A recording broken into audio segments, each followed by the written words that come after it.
इस क्लास में और इससे ऑनवर्ड जितनी भी क्लासेस होंगी इसमें हम मास स्पेक्ट्रोमेट्री के बारे में स्टडी करेंगे, ठीक है। तो इसके लिए जो रिकमेंडेड बुक्स हैं, आप एक तो वो बुक जो हमने यूजुअली यूवी विजिबल स्पेक्ट्रोस्कोपी के लिए रेफर की हुई थी, उन बुक्स को भी फॉलो कर सकते हैं। लाइक पेविया में भी बहुत सारी डिटेल में मास स्पेक्ट्रोस्कोपिक स्पेक्ट्रोमेट्री की के प्रिंसिपल्स, इंस्ट्रूमेंटेशन और एप्लीकेशंस डिस्कस हुई हैं। और इसके अलावा जो दूसरी बुक्स वहाँ पे मैंने रिकमेंड की थी, स्कॉट की बुक थी एंड एक और थी, तो वहाँ से भी आप पढ़ सकते हैं। इसके अलावा कुछ बुक्स और हैं जिसमें आपको मास स्पेक्ट्रोमेट्री के बारे में डिटेल कंटेंट मिल सकता है। एक है mass spectrometry for chemists and biochemists, Amy Rose की लिखी हुई बुक है। Mass spectrometry William Kemp and so on, और भी बहुत सारी बुक्स हैं, जैसे biochemical applications of mass spectrometry है, George R Waller and Otis C Dermer की लिखी हुई बुक है। तो आप इन बुक्स से मास स्पेक्ट्रोमेट्री के बारे में स्टडी कर सकते हैं। तो हम बाकायदा तौर पे मास स्पेक्ट्रोमेट्री को स्टडी करने जा रहे हैं। तो बेसिकली मास स्पेक्ट्रोमेट्री क्या है? अगर हम दूसरी स्पेक्ट्रोस्कोपिक टेक्निक्स के मुकाबले में मास स्पेक्ट्रोमेट्री पे नज़र डालें तो यहाँ पे आपको नज़र आ रहा होगा कि यहाँ पे कोई रेडिएशन यूज़ नहीं हो रही। Absorption and emission of radiations जो है वो मॉनिटर नहीं हो रही। जबकि आप यूवी में क्या करते थे, या एब्जॉर्प्शन मॉनिटर करते थे या emission of radiation by matter monitor करते हैं। इसी तरह आईआर में भी सेम फिनोमेना हो रहा होता है। आईआर रीजन्स में रेडिएशंस एब्जॉर्ब होती हैं और आप डायपोल मोमेंट को मॉनिटर कर रहे होते हैं, ठीक है। और इसी तरह एनएमआर में भी रेडियो वेव्स एब्जॉर्ब होती हैं और active nuclei, spin active nuclei अपना स्पिन चेंज करते हैं और आप एब्जॉर्प्शन ऑफ रेडियो वेव्स को मॉनिटर कर रहे होते हैं। इसके बरअक्स मास स्पेक्ट्रोमेट्री में किसी तरह की रेडिएशन एब्जॉर्प्शन एंड इमिशन का फिनोमेना नहीं हो रहा होता। यहाँ पे हम इस तरह का फिनोमेना मॉनिटर नहीं करते, तो इसलिए बेहतर टर्म ये है कि मास स्पेक्ट्रोमेट्री यूज़ की जाती है यहाँ पे इस टेक्निक के लिए, not mass spectroscopy. It is not mass spectroscopy, the correct term is mass spectrometry, ठीक है। तो बेसिकली मास स्पेक्ट्रोमेट्री क्या है? It is a generation, separation and characterization of gas phase ions according to their relative mass as a function of charge। यहाँ पे mass spectrometry में हम generation कर रहे होते हैं आयंस की, आयंस को जनरेट करते हैं, फिर उनकी सेपरेशन करते हैं, आयंस की सेपरेशन करते हैं based on their charge and mass, और फिर उनकी कैरेक्टराइजेशन करते हैं। तो ये थ्री मेन फंक्शंस परफॉर्म कर रहे होते हैं मास स्पेक्ट्रोमेट्री। जितनी भी प्रिमिटिव मास स्पेक्ट्रोमेट्री की टेक्निक्स थी वहाँ पे मोस्टली गैसियस सैंपल्स या वेपराइज्ड सैंपल्स की एनालिसिस की जाती थी। लेकिन अब जो मॉडर्न टेक्निक्स हैं यहाँ पे हम नॉन गैसियस और नॉन वोलेटाइल मॉलिक्यूल्स की एनालिसिस भी हम कर सकते हैं। तो जैसा कि जीसी की एक लिमिटेशन है गैस क्रोमेटोग्राफिक टेक्निक की, इसकी एक लिमिटेशन क्या है कि ये हम यहाँ पे सिर्फ गैसियस सब्सटेंसेस या वो सब्सटेंसेस जो इजीली वेपराइज हो सके उन सब्सटेंसेस की, उन मटेरियल्स की एनालिसिस हम कर सकते हैं जीसी में। तो सेम जो प्रिमिटिव मास स्पेक्ट्रोमेट्रिक टेक्निक्स हैं उनमें भी यही लिमिटेशंस थी कि यहाँ पे हम सिर्फ वेपराइज्ड सैंपल्स को या गैसियस सैंपल्स को मास स्पेक्ट्रोमेट्री से एनालाइज कर सकते थे।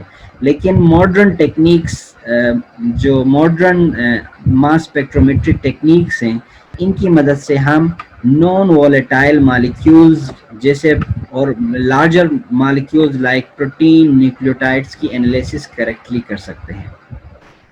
तो जो एक एडवांटेज मास स्पेक्ट्रोमेट्री का ये है कि ये एक powerful qualitative and quantitative tool है, यानी इसकी मदद से हम क्वालिटेटिव एनालिसिस भी कर सकते हैं, यानी आइडेंटिफाई कर सकते हैं, करेक्टराइज कर सकते हैं किसी भी मटेरियल को, और सेम क्वांटिटेटिव इंफॉर्मेशन भी हासिल कर सकते हैं, यानी मटेरियल की अमाउंट के बारे में भी इंफॉर्मेशन हम हासिल कर सकते हैं। तो इस तरह जो मास स्पेक्ट्रोमेट्रिक टेक्निक्स हैं, इसमें हम फेम्टोग्राम लेवल तक एनालिसिस कर सकते हैं, इवन सम केसेस में जेप्टोमोलर लेवल तक प्रोटीन की एस्टिमेशन की जा सकती है बाय यूजिंग मास स्पेक्ट्रोमेट्री। जितनी भी ऑर्गेनिक स्पेक्ट्रोस्कोपिक टेक्निक्स हैं, उनमें सबसे ज़्यादा इस्तेमाल होने वाली जो टेक्निक है वो मास स्पेक्ट्रोमेट्री है। मास स्पेक्ट्रोमेट्री दूसरी टेक्निक्स की निस्बत मल्टीपल फील्ड्स में इस्तेमाल होती हैं, लाइक मेटलर्जी में मास स्पेक्ट्रोमेट्री इस्तेमाल होती है, मॉलिक्यूलर बायोलॉजी में, सेमीकंडक्टर्स में, इसी तरह जियोलॉजी में, आर्कियोलॉजी में और बहुत सारे फील्ड्स में मास स्पेक्ट्रोमेट्री को हम यूटिलाइज करते हैं।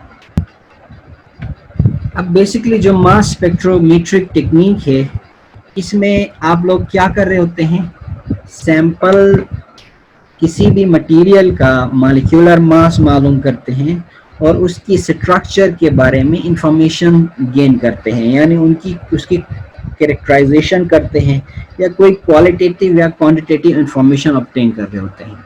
जब मास स्पेक्ट्रोमेट्रिक मेथड डेवलप नहीं हुआ था, तो पिछले ज़माने में लोग कुछ क्लासिकल मेथड्स यूज़ करते थे मास ऑफ मटेरियल मालूम करने के लिए, मोलर मास ऑफ मटेरियल मालूम करने के लिए। तो ये क्लासिकल मेथड्स कौन सी हैं? कुछ जो कॉमनली यूज़ होती हैं, अब भी होती हैं, और बहुत प्रिमिटिव टेक्निक्स हैं मोलर मास ऑफ सब्सटेंस मालूम करने का।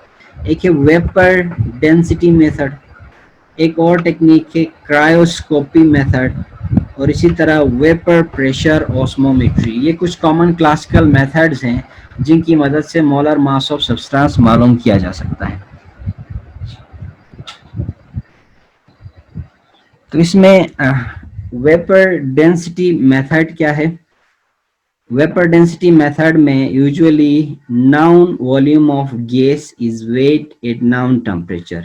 एक फिक्स टेम्परेचर पे किसी नाउन वॉल्यूम के गैस का वेट लिया जाता है। उसके बाद volume of gas at STP, चूंकि 1 मोलर गैस जो है वो एसटीपी पे 1 मोलर गैस का वॉल्यूम कितना होता है? 22.414 डीएम क्यूब, ठीक है, 22.414 डीएम क्यूब मोलर मास होता है। इसी तरह मोलर वॉल्यूम होता है एट एसटीपी। तो आप पहले क्या करते हैं, नाउन वॉल्यूम के गैस का मास लेते हैं, मास लेते हैं, और उसके अलावा आपको इंफॉर्मेशन चाहिए होती है volume of gas at STP. Then आप मालूम कर रहे होते हैं कि what fraction of a mole that volume represents. जो आपने वे किया हुआ है नाउन वॉल्यूम, वो कितने फ्रैक्शन ऑफ मोल्स को रिप्रेजेंट कर रहा है। देन आप फिर इस फ्रैक्शन से क्या कर रहे होते हैं, मोलर मास ऑफ सब्सटेंस मालूम कर रहे होते हैं। तो इसके लिए एक जनरल इक्वेशन हम लोग फॉलो कर रहे होते हैं, PV is equals to nRT, ठीक है, ये जनरल गैस इक्वेशन है। तो यहाँ से अगर आप मोलर मास निकालना चाहें तो n क्या है यहाँ पे, नंबर ऑफ मोल्स। तो नंबर ऑफ मोल क्या होता है, given weight divided by molar mass, ठीक है। इसी इक्वेशन को रीअरेंज करें तो ये मोलर मास इंटू PV क्या बन जाएगा, is equals to GRT। Then आप यहाँ से मोलर मास मालूम करना चाहें तो इक्वेशन क्या बनेगी, GRT आवर PV। यहाँ पे G क्या है, उस नाउन वॉल्यूम ऑफ गैस का मास जिसको आपने वे किया हुआ है, उसका मास यहाँ पुट करेंगे। R की वैल्यू गैस कांस्टेंट है, टेम्परेचर आपने नाउन टेम्परेचर पे अमाउंट का नाउन वॉल्यूम का मास मेजर किया है तो वो नाउन टेम्परेचर यहाँ पे लिखेंगे। Then pressure definitely known pressure होगा 1 एटमॉस्फेरिक, जितना भी रूम टेम्परेचर प्रेशर है, और वॉल्यूम भी आपने नाउन वॉल्यूम लिया हुआ है। तो जब आप ये क्वांटिटीज इसमें फिल करके इस इक्वेशन की मदद से आप कैलकुलेट कर सकते हैं molar mass of a substance. तो ये एक टेक्निक है, नॉर्मली एक क्लासिकल मेथड है जिसकी मदद से आप molar mass of a substance मालूम कर सकते हैं। So this method is what we call vapour density method. ठीक है, इसी तरह एक और मेथड है, इसमें ये मेथड कहलाती है क्रायोस्कोपी मेथड। इस मेथड में यूजुअली फ्रीजिंग पॉइंट डिप्रेशन की मेजरमेंट की जाती है। क्रायोस्कोपिक मेथड में measure freezing point depression of a solvent brought about when a known amount of test substance is added। जब कोई सब्सटेंस आप ऐड करते हैं किसी सॉल्वेंट में, तो उस सब्सटेंस की वजह से सॉल्वेंट का जो फ्रीजिंग पॉइंट है वो डिक्रीज हो जाता है। तो आप इस डिप्रेशन इन फ्रीजिंग पॉइंट को यूज करते हुए मोलर मास मालूम कर सकते हैं। तो वो एक इक्वेशन ही क्या है, molar mass of solute is equals to kf dot wb upon delta tf dot wa। तो इस इक्वेशन से मोलर मास ऑफ सॉल्यूट मालूम कर सकते हैं। इसमें kf क्या है, ये kf basically freezing point depression constant कहलाती है। WB जो है वो मोलर वेट ऑफ, जो आपने वे किया हुआ है, जितना मटेरियल आपने सॉल्वेंट के अंदर डाला हुआ है वो is the amount of solute है। WB is the amount of solute। delta TF is the freezing point depression, यानी फ्रीजिंग पॉइंट में जितने चेंज आया है उसको आप क्या कहेंगे, delta TF। Same WA represent कर रहा है किसको, amount of weight of solvent, weight of solvent को रिप्रेजेंट कर रहा है WA। तो इस तरह आप इस इक्वेशन की मदद से मालूम कर सकते हैं मोलर मास ऑफ सॉल्यूट, और ये मेथड क्या कहलाती है, क्रायोस्कोपी मेथड कहलाती है। इसी तरह एक और क्लासिकल मेथड है मोलर मास ऑफ सब्सटेंस मालूम करने का, वेपर प्रेशर ऑस्मोमेट्री। इसमें हम क्या करते हैं, molecular weight of substance determine करते हैं via an examination of the change in vapor pressure of a solvent when a test substance is dissolved in it। जब आप किसी सॉल्वेंट के अंदर कोई टेस्ट सब्सटेंस ऐड करते हैं तो उसका वेपर प्रेशर चेंज हो जाता है। जिस तरह यहाँ पे फ्रीजिंग पॉइंट चेंज हुआ था, सेम इसी तरह जब आप कोई टेस्ट सब्सटेंस ऐड करते हैं तो इसका वेपर प्रेशर चेंज हो जाता है सॉल्वेंट का। तो इस चेंज इन वेपर प्रेशर की मदद से भी आप molecular mass of molar mass of substance मालूम कर सकते हैं। तो ये मेथड वेपर प्रेशर ऑस्मोमेट्री कहलाती है। तो these are some of the classical methods which can be used to determine the molar mass या molecular weight of a substance. So these methods are vapor density method, cryoscopy method and vapor pressure osmometry। ठीक है, अच्छा, what are the advantages of mass spectrometry? Number one, this is a basically a versatile method या versatile technique है। ये most type of materials को analyze कर सकता है। small से लेके large molecules की analysis हो सकती है, characterisation and molar mass determination हो सकती है स्मॉल एंड लार्ज मॉलिक्यूल्स की, polar and non polar even neutral materials की भी कैरेक्टराइजेशन हो सकती है by mass spectrometry. Protein, sugars, natural products, तो जितनी भी मटेरियल्स हैं, चाहे वो गैसियस फेज में हो, चाहे वो वोलेटाइल हो, चाहे वो नॉन वोलेटाइल हो, पोलर हो, नॉन पोलर हो, स्मॉल हो, लार्ज हो, बायोमॉलिक्यूल्स हो या इनऑर्गेनिक मटेरियल्स हो, इन सब की कैरेक्टराइजेशन मुमकिन है बाय यूजिंग मास स्पेक्ट्रोमेट्री। ठीक है, तो इसी तरह इसका एक दूसरा एडवांटेज है मास स्पेक्ट्रोमेट्री का। नंबर वन तो वर्सेटाइलिटी हुई, second advantage of mass spectrometry is sensitivity. So हम मास स्पेक्ट्रोमीटर की मदद से quantitative as well as quantitative information obtain कर सकते हैं। तो इसमें हम basically less than tenth per 12 gram of material को इजीली डिटेक्ट कर सकते हैं। इवन पिछले स्लाइड में ये बताया गया था कि जो प्रोटीन्स और बायोमॉलिक्यूल्स हैं फेम्टोग्राम लेवल तक और जिप्टोग्राम लेवल, जिप्टोमोलर लेवल तक की डिटेक्शन हो सकती है मटेरियल्स की। तो ये इसकी sensitivity, so the mass spectrometry is a highly sensitive technique. इसी तरह सिलेक्टिव भी है mass spectrometry technique.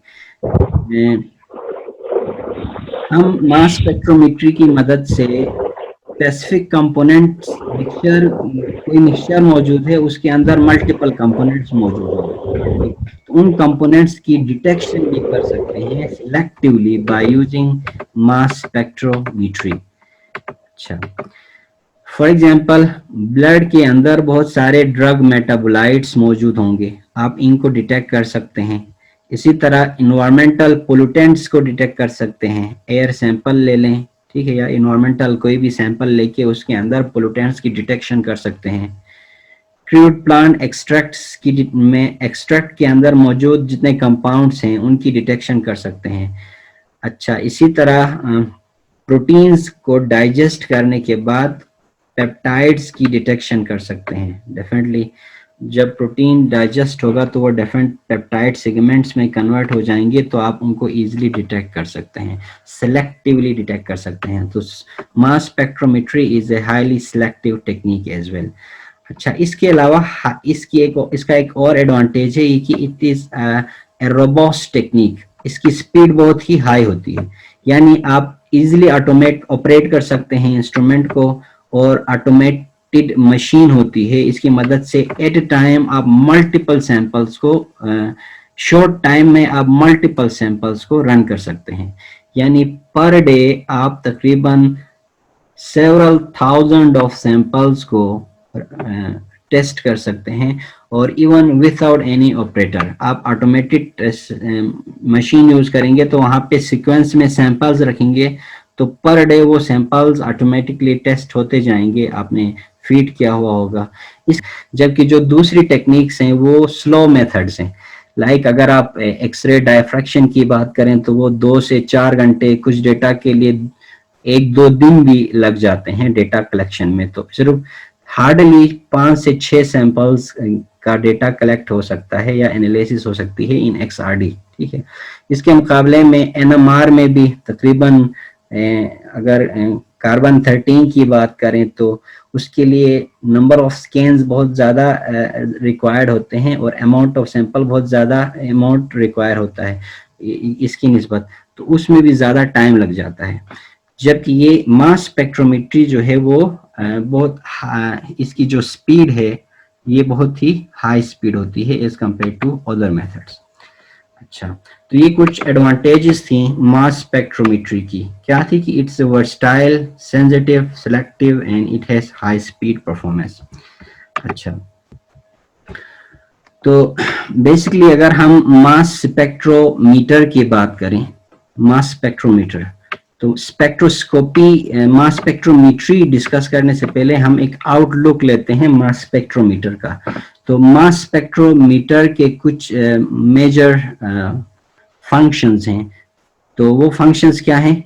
Number 1, creation of ions. Mass spectrometer की मदद से मास स्पेक्ट्रोमीटर क्या कर रहा होता है? आयंस क्रिएट कर रहा होता है by bombardment of electrons. High energy beam of electrons की बम्बार्डमेंट होती है ऑन सैंपल मॉलिक्यूल्स, और इसकी वजह से आयंस जनरेट हो जाते हैं। तो first step of the mass spectrometry is creation of ion. Second step of the mass spectrometer is the separation of ions. जो ions produce हुए हैं वो acceleration chamber से गुजरते वक्त ये separate हो जाते हैं depending in according to their mass to charge ratio, ठीक है। इनके मास टू चार्ज रेशियो की बेस पे ये आयंस सेपरेट हो जाते हैं। तो second step of mass spectrometry is the separation of ions, and third step of mass spectrometry is the detection of ions. जो ions separate हुए हैं वो डिटेक्टर तक पहुंचेंगे, और फिर डिटेक्टर इनको आइडेंटिफाई करेगा और इनको क्वांटिफाई करेगा। तो इस तरह 3 मेजर फंक्शंस हैं एक मास स्पेक्ट्रोमीटर के। वो 3 मेजर फंक्शंस क्या हैं? Creation of ions, the second function is the separation of ions, and the third function of the mass spectrometer is detection of ions. ये जो टाइप्स ऑफ मास स्पेक्ट्रोमीटर है वो बेसिकली इन 3 operations पे depend कर रहा होता है। अगर आप क्रिएशन ऑफ आयंस के लिए टेक्निक चेंज करें तो वो मेथड चेंज हो जाएगी, सेपरेशन ऑफ आयंस का मेथड चेंज करें तो मास स्पेक्ट्रोमेट्रिक टेक्निक चेंज हो जाएगी, डिटेक्शन ऑफ आयंस का मेथड चेंज करें तो मास स्पेक्ट्रोमेट्रिक मेथड चेंज हो जाएगी। तो इस तरह the differences in mass spectrometer types are in the different means to carry out these 3 functions। इन 3 functions को differently carry करेंगे तो different types के spectrometers डिजाइन होंगे, ठीक है। just like EI में आप क्या करते हैं? इलेक्ट्रॉन्स की बम्बार्डमेंट कर रहे होते हैं डायरेक्टली आयंस की सेपरेशन, तो ये EI मेथड हुआ मास स्पेक्ट्रोमीटर। इसी तरह ESI में आप क्या करते हैं? स्प्रे कर रहे होते हैं, ठीक है। तो इसी तरह आप time of flight mass spectrometer use करते हैं या magnetic sector mass spectrometer use करते हैं। तो these all types are basically based on the differences in these 3 functions. Mass spectrometer के मेजर कंपोनेंट्स कौन से होते हैं? Number 1, it has an inlet system, इसमें एक इनलेट सिस्टम होता है। सेकंड, इसमें आयन सोर्स होगा। इनलेट सिस्टम की मदद से आप क्या करेंगे? सैंपल को इंजेक्ट करेंगे। Second component ion source. Ion source में आप क्या कर रहे होते हैं? हाई एनर्जी इलेक्ट्रॉन बीम की बम्बार्डमेंट कर रहे होते हैं और तो मॉलिक्यूल आयंस में कन्वर्ट हो जाते हैं। तीसरा स्टेप इसका सेपरेशन ऑफ आयन। अच्छा, और चौथा स्टेप इसका डिटेक्शन ऑफ आयन, और लास्ट स्टेप इसका रिकॉर्डिंग ऑफ आयन। इस तरह ये स्पेक्ट्रोमीटर के मेजर कंपोनेंट्स कौन से हुए? Inlet system, ion source, separation of ions, then detection of ions, and then the last step of the mass spectrometry is the recording of ions। अच्छा, तो ये एक जनरल स्कीमेटिक है मास स्पेक्ट्रोमीटर का। तो अगर आप एक मास स्पेक्ट्रोमीटर पे नजर दौड़ाएं तो सबसे पहले सैंपल इनलेट होता है, ठीक है। सैंपल इनलेट की मदद से आप क्या कर रहे होते हैं? सैंपल को इंजेक्ट कर रहे होते हैं। देन सैंपल इनलेट के थ्रू सैंपल इंजेक्ट होता है। असल में यहाँ पे आप पहले स्लिट्स बताएं तो यहाँ पे मास स्पेक्ट्रोमीटर में 1 2 3 4 5 स्लिट्स हैं। Number 1 is slit A, number 2 is slit B, number 3 is slit C, number 4 is slit D, and number 5th slit E. तो 5 स्लिट्स हुए। अच्छा, ये सैंपल इनलेट सिस्टम है। अब स्लिट ए और स्लिट बी के बीच में जो चैम्बर है, इस चैम्बर को हम सैंपल वेपराइजेशन चैम्बर कहते हैं, ठीक है। यहाँ पे क्या हो रहा होता है? बेसिकली हीटिंग कॉइल्स लगी हुई होती हैं। ये आपको रेड कलर में नजर आ रहा होगा, हीटिंग कॉइल्स हैं। ये हीटिंग कॉइल्स क्या कर रही होती हैं? अगर कोई जिस सैंपल को आप इंजेक्ट कर रहे होते हैं, इसको हीट करके इसको वेपर्स में कन्वर्ट करती है, ठीक है। वेपर्स में कन्वर्ट करती है। देन उसके बाद वेपर्स की फॉर्मेशन होती है in sample vaporisation chamber. Then slit B और स्लिट सी के बिटवीन आयनाइजेशन चैम्बर मौजूद होता है। आयनाइजेशन चैम्बर में क्या होगा? वेपर्स इंटर होंगे आयनाइजेशन चैम्बर में। तो यहाँ पे एक इलेक्ट्रॉन गन रखा हुआ है। ये इलेक्ट्रॉन गन क्या कर रहा होता है? इलेक्ट्रॉन्स की बम्बार्डमेंट करेगा ऑन द मॉलिक्यूल। सैंपल के वेपर मॉलिक्यूल्स पे इलेक्ट्रॉन की बम्बार्डमेंट करेगा। बम्बार्डमेंट से ये मॉलिक्यूल्स आयंस में कन्वर्ट हो जाएंगे, ठीक है। अब ये सारे डेफिनेटली केटायंस बनेंगे, मॉलिक्यूलर केटायंस। यहाँ पे एक इलेक्ट्रॉन कलेक्टर रखा हुआ होता है, जो इलेक्ट्रॉन्स की बम्बार्डमेंट के बाद इलेक्ट्रॉन जो पास होंगे वो इस इलेक्ट्रॉन कलेक्टर में ट्रैप हो जाएंगे। तो ये पोर्शन है आयनाइजेशन चैम्बर, जहाँ पे क्या होती है? आयंस की फॉर्मेशन हो रही होती है। Then next chamber between slit C and slit D, ये चैम्बर कहलाता है आयन एक्सेलरेशन चैम्बर। इस चैम्बर में बेसिकली इलेक्ट्रोड्स रखे हुए होते हैं, पहले positive electrodes, then negative electrodes, then highly negative electrodes. ठीक है, इसकी निस्बत ये ज्यादा इलेक्ट्रोनेगेटिव नेगेटिवली चार्ज्ड है। तो अब जब कोई रेडिकल केटाइन या केटाइंस आ जाएंगे, मॉलिक्यूल्स ट्रेवल करेंगे इन एक्सेलरेशन चैम्बर में, तो इन प्लेट्स की वजह से आयंस एक्सेलरेट कर रहे होते हैं और ये इनका एक्सेलरेशन डिपेंड कर रहा होता है इनके मास और इनकी चार्ज पे। ठीक है, depending on the mass and charge they accelerate through the ionization chamber. और फिर आयनाइजेशन चैम्बर से आयंस पास होके कहाँ चले जाते हैं, slit D and slit E के बिटवीन। और ये कंपार्टमेंट कौन सा है, मास एनालाइजर। मास एनालाइजर में बेसिकली मैग्नेट रखा हुआ है। जब कोई चार्ज पार्टिकल मैग्नेटिक फील्ड में आता है तो it do not pass go straight, ये स्ट्रेट नहीं जाता, बल्कि it follow A curve path. ठीक है, जब कोई चार्ज पार्टिकल किसी मैग्नेटिक फील्ड में से गुजरता है तो ये एक कर्व पाथ फॉलो करता है। तो जितने भी पार्टिकल्स आएंगे डिफरेंट मास और चार्ज के, वो depending on their mass to charge different paths follow करेंगे, कर्व पाथ्स। अब वो कर्व पाथ्स फॉलो करते हुए वो कहाँ पहुंचेंगे, डिटेक्टर पे। डिटेक्टर क्या करेगा, उन आयंस को डिटेक्ट करेगा और हर आयन के लिए एक अलग सिग्नल प्रोड्यूस करेगा। What is the function of this one, recorder आपको जो सिग्नल्स प्रोड्यूस हो रही हैं इनको डिस्प्ले करेगा। इससे पहले एक एम्पलीफायर लगा हुआ होता है। एम्पलीफायर का फंक्शन क्या है कि वीक सिग्नल्स को बड़ा करके आपको दिखा देता है, उनको एम्पलीफाई करता है। तो इस तरह मास स्पेक्ट्रोमीटर के मेजर कंपोनेंट्स कौन से हुए, sample inlet system, sample vaporization chamber between A and B, sample ionization chamber between slit B and C, sample ion acceleration chamber between C and D, and इसी तरह mass analyzer between slit D and E, then detector, amplifier and recorder। तो इस तरह ये major components हैं और इस तरह से ये फंक्शंस परफॉर्म हो रही होती हैं एक मास स्पेक्ट्रोमीटर में। एक वीडियो एनिमेशन में आपको दिखा देता हूं, एक जनरल आउटलुक है मास स्पेक्ट्रोमीटर का। ठीक है, तो यहाँ पे देखिए मल्टीपल स्लिट्स हैं, A B C D and E. अच्छा, डिटेक्टर रखा हुआ है, इसके सामने एम्पलीफायर रखा हुआ है और देन ये रिकॉर्डर सिस्टम है। तो जब आप पहला जो चैम्बर है ए और बी के बीच में, इसको आप क्या कहते हैं, sample vaporisation chamber. Second ionisation chamber, जहां पे आयनाइजेशन होती है। Third one is COD ion acceleration chamber and the fourth one is mass analyser between slit D and ई।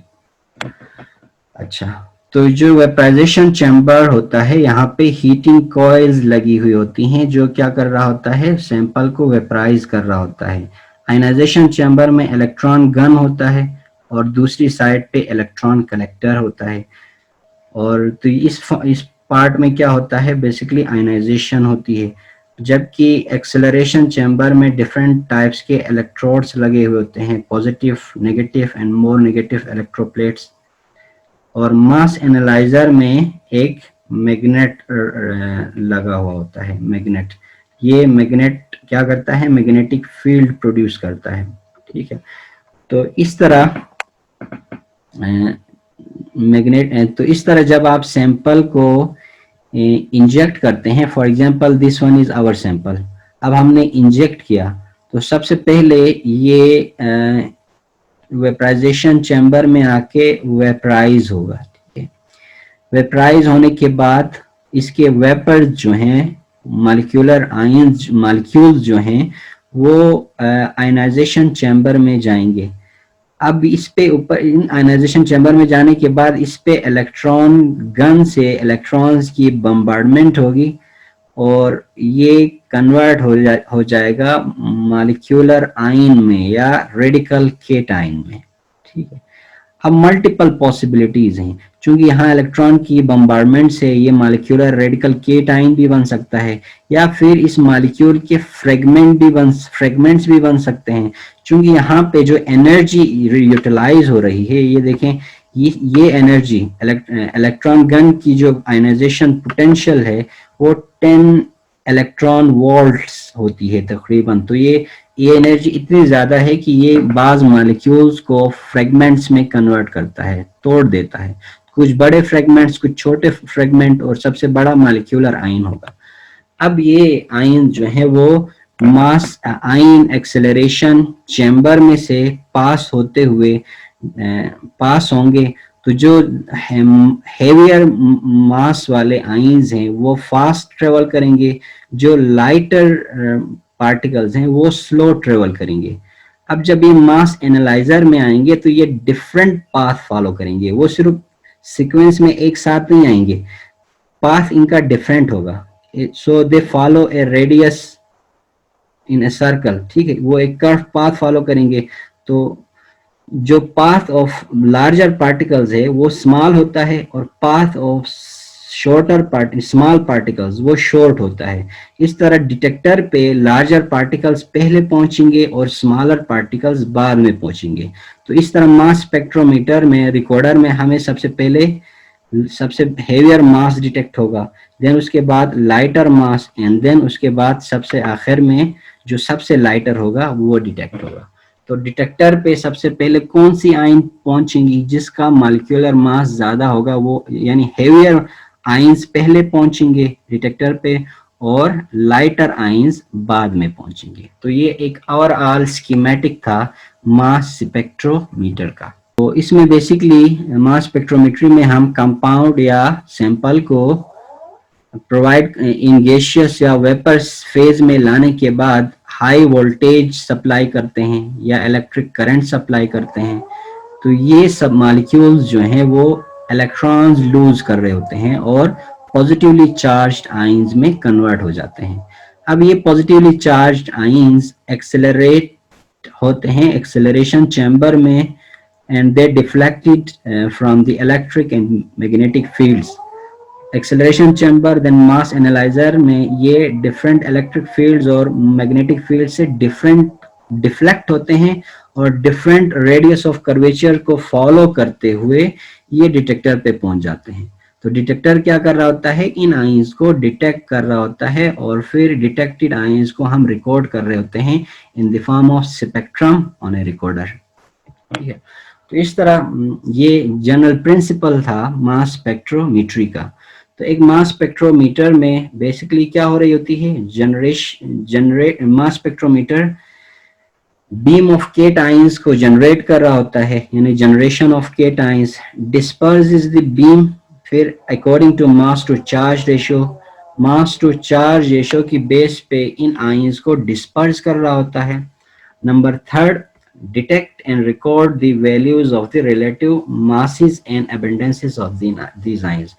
जो आयंस डिटेक्टर तक पहुंचती हैं वो ions according to their mass to charge ratio different times पे ये ions पहुंच जाती हैं डिटेक्टर पे, और इनका ये डिटेक्ट होती हैं और इनका स्पेक्ट्रम रिकॉर्ड होता है ऑन द रिकॉर्डर। तो इस तरह ये मास स्पेक्ट्रम फॉर्मेशन होती है। अच्छा, अब इस मास स्पेक्ट्रम फॉर्मेशन के दौरान सिर्फ और सिर्फ मॉलिक्यूलर आयंस डिटेक्ट नहीं होते, बल्कि मॉलिक्यूल जो है वो फ्रेगमेंट्स में भी टूट जाते हैं। तो कुछ मॉलिक्यूल्स जो ज्यादा स्टेबल होंगे उनका मॉलिक्यूलर आयन पीक आ जाएगा, वो डिटेक्ट होंगे एज ए मॉलिक्यूल, लेकिन कुछ मॉलिक्यूल जो अनस्टेबल हैं या जिन पे हाई एनर्जी इलेक्ट्रॉन्स की बम्बार्डमेंट हुई है वो क्या होंगे, फ्रेगमेंट्स में कन्वर्ट हो जाएंगे। ठीक है, तो इस तरह मॉलिक्यूल्स की फ्रेगमेंटेशन भी होती है, तो आपको छोटे मॉलिक्यूलर फ्रेगमेंट्स के पीक्स भी नजर आ जाएंगे और मॉलिक्यूलर आयन पीक भी आपको नजर आ जाता है। अच्छा, फ्रेगमेंटेशन पाथवे जो है वो डिफरेंट टाइप्स की हो सकती है। फॉर एग्जांपल, अगर मॉलिक्यूल को हम m से रिप्रेजेंट करें, इस पे इलेक्ट्रॉन की बम्बार्डमेंट हो, तो ये मॉलिक्यूलर केटाइन में कन्वर्ट हो जाएगा। ठीक है, यानी इलेक्ट्रॉन इस पे बम्बार्ड होगा तो इसमें से एक इलेक्ट्रॉन को रिमूव कराएगा, तो इसके ऊपर प्लस चार्ज और रेडिकल बन जाएगा। ठीक है, ये मॉलिक्यूलर रेडिकल केटाइन बना। अब ये मॉलिक्यूलर रेडिकल केटाइन डिटेक्टर पे पहुंचेगा, ये स्टेबल हुआ और डिटेक्टर पर पहुंचा तो ये एज ए डिटेक्ट होगा as a molecular ion peak. लेकिन अगर ये अनस्टेबल हुआ, डिटेक्टर तक पहुंचने से पहले ये कहीं पे भी टूट सकता है, तो इसके टूटने के का जो पाथवे है वो सिंपल भी हो सकता है, कॉम्प्लिकेटेड भी हो सकता है। फॉर एग्जांपल एक सिंपल एग्जांपल डिस्कस करते हैं कि मॉलिक्यूलर आयन पीक दो पार्ट्स में टूट गया, एक फ्रेगमेंट केटाइन बना और एक न्यूट्रल फ्रेगमेंट बना। अब न्यूट्रल फ्रेगमेंट डिटेक्टर तक नहीं पहुंचेगा, क्यों? क्योंकि ये कर्व पाथ को फॉलो नहीं करता, ये स्ट्रेट पास होता है। जबकि जो रेडिकल केटाइन है ये डिटेक्टर तक पहुंचेगा। तो इस तरह एक मॉलिक्यूलर आयन पीक और फिर एक फ्रेगमेंट आयन पीक डिटेक्ट होगा एट मास स्पेक्ट्रम। आपको मास स्पेक्ट्रम में दो पीक्स मिलेंगी इस टाइप की फ्रेगमेंटेशन की वजह से।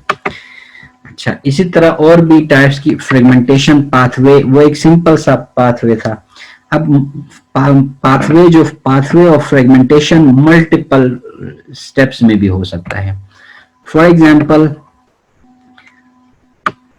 पहले वाला वन पाथवे स्टेप था ना, अब दूसरी एग्जांपल लेते हैं जिसमें मॉलिक्यूल पे इलेक्ट्रॉन की बम्बार्डमेंट से मॉलिक्यूलर केटाइन बना, केटाइन मॉलिक्यूलर रेडिकल केटाइन बना।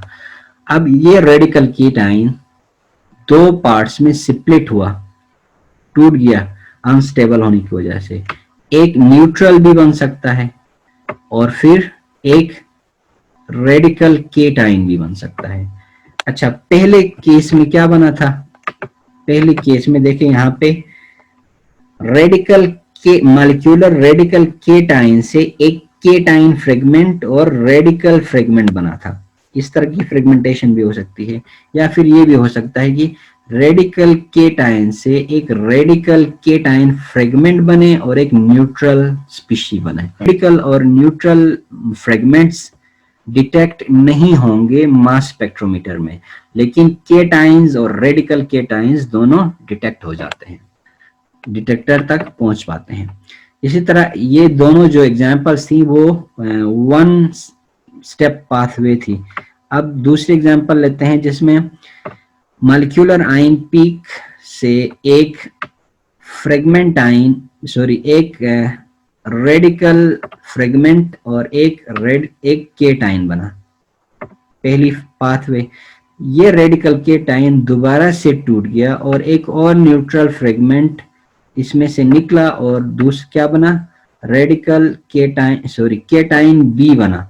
अब इस केटाइन बी से की फर्दर फ्रेगमेंटेशन हो सकती है और एक और न्यूट्रल फ्रेगमेंट टूट सकता है और केटाइन सी बन सकता है, और केटाइन सी से अनदर न्यूट्रल फ्रेगमेंट निकल सकता है और इसी तरह केटाइन डी बन सकता है। तो इस तरह ये फ्रेगमेंटेशन पाथवे कंटिन्यू हो सकती है।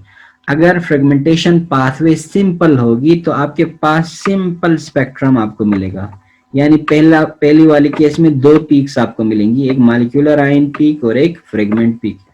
जबकि दूसरी वाली केस में अगर आपके पास मल्टीपल आपका जो पाथवे ऑफ फ्रेगमेंटेशन है वो मल्टीपल पाथवे हो तो फ्रेगमेंटेशन कॉम्प्लेक्स होगी डिफरेंटली और आपके पास स्पेक्ट्रम कॉम्प्लेक्स बनेगा। फॉर एग्जांपल यहाँ पे कितनी वो पीक्स आ जाएंगी 1 2 3 4 5। तो अब इस केस में स्पेक्ट्रम आपके पास कॉम्प्लेक्स स्पेक्ट्रम बना 1 2 3 4 5। तो सिंपल फ्रेगमेंटेशन पाथवे सिंपल होगी तो सिंपल स्पेक्ट्रम बनेगा, और अगर फ्रेगमेंटेशन पाथवे कॉम्प्लेक्स होगी तो आपके पास कॉम्प्लेक्स स्पेक्ट्रम आ जाएगा। ठीक है, तो इंस्ट्रूमेंट्स को ऑपरेट करते हुए बाज मर्तबा आपके पास चॉइस होता है कि एनर्जी को मॉनिटर करके ना, आयनाइजेशन एनर्जी को, आप स्पेक्ट्रम को सिंपल भी बना सकते हैं, स्पेक्ट्रम को कॉम्प्लेक्स भी बना सकते हैं। उसके फ्रेगमेंटेशन को बढ़ा दें, एनर्जी बढ़ाएंगे तो फ्रेगमेंटेशन बढ़ जाएगी और स्पेक्ट्रम कॉम्प्लेक्स हो जाएगा। एनर्जी को मिनिमाइज करें, आयनाइजेशन एनर्जी को कम करें तो फ्रेगमेंटेशन कम होगी और स्पेक्ट्रम सिंपल आ जाएगा। तो ये ओवरऑल एक जनरल स्कीम था फ्रेगमेंटेशन का। तो यूजुअली जो मास स्पेक्ट्रोमीटर में आयनाइजेशन होती है तो कुछ आयंस जो हैं वो ज्यादा बनेंगे डेफिनेटली और कुछ कम बनेंगे। तो जो आयंस ज्यादा बनेंगे मास स्पेक्ट्रम में उसकी पीक इंटेंसिटी ज्यादा होगी, और जो आयंस कम बनेंगे उनकी पीक इंटेंसिटी कम होगी। तो आप एबंडेंस ऑफ आयंस को भी मॉनिटर कर सकते हैं by monitoring internal energies. For example, अगर molecule MX radical cation है, अगर इंटरनल एनर्जी ज्यादा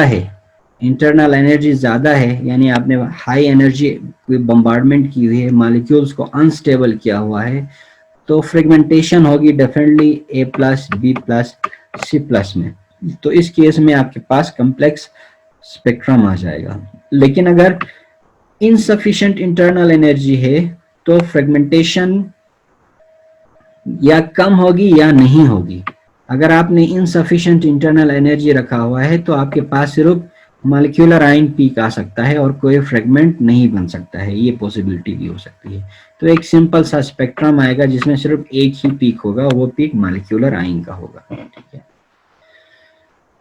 तो ये फ्रेगमेंटेशन बेसिकली डिपेंड करती है किस पे, energy imparted to the molecular ion पे। जो इनिशियल एनर्जी आप मॉलिक्यूलर आयन को सप्लाई करते हैं उस एनर्जी पे डिपेंड कर रही होती है fragmentation. And individual rate of formation of A+, B+, C etc leads to varying amount of these ions measured as relative abundance।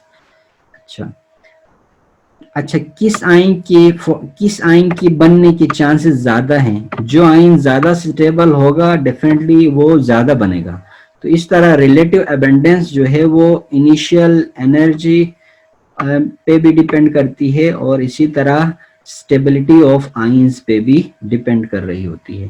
तो रिलेटिव अबंडेंस, तो हम यूजुअली प्लॉट लेते हैं किस तरफ का, रिलेटिव अबंडेंस वर्सेस M/G।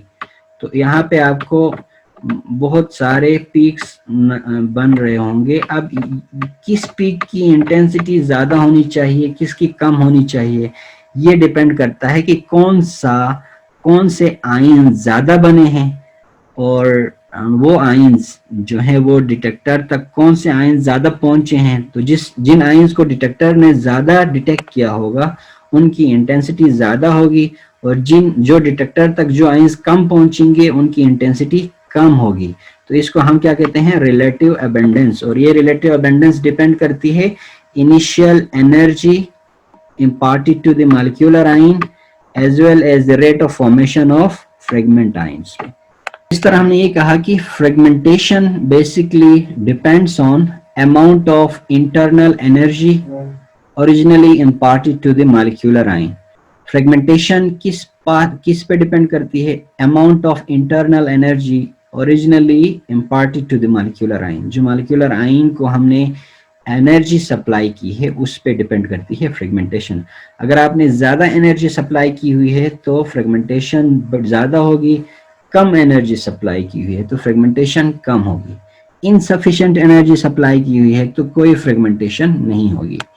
इसी तरह स्ट्रक्चर ऑफ मॉलिक्यूल पे भी डिपेंड करता है फ्रेगमेंटेशन पैटर्न। अगर स्टेबल स्ट्रक्चर है तो डेफिनेटली फ्रेगमेंटेशन नहीं होगी, अनस्टेबल स्ट्रक्चर है तो उसकी फ्रेगमेंटेशन इजीली होगी।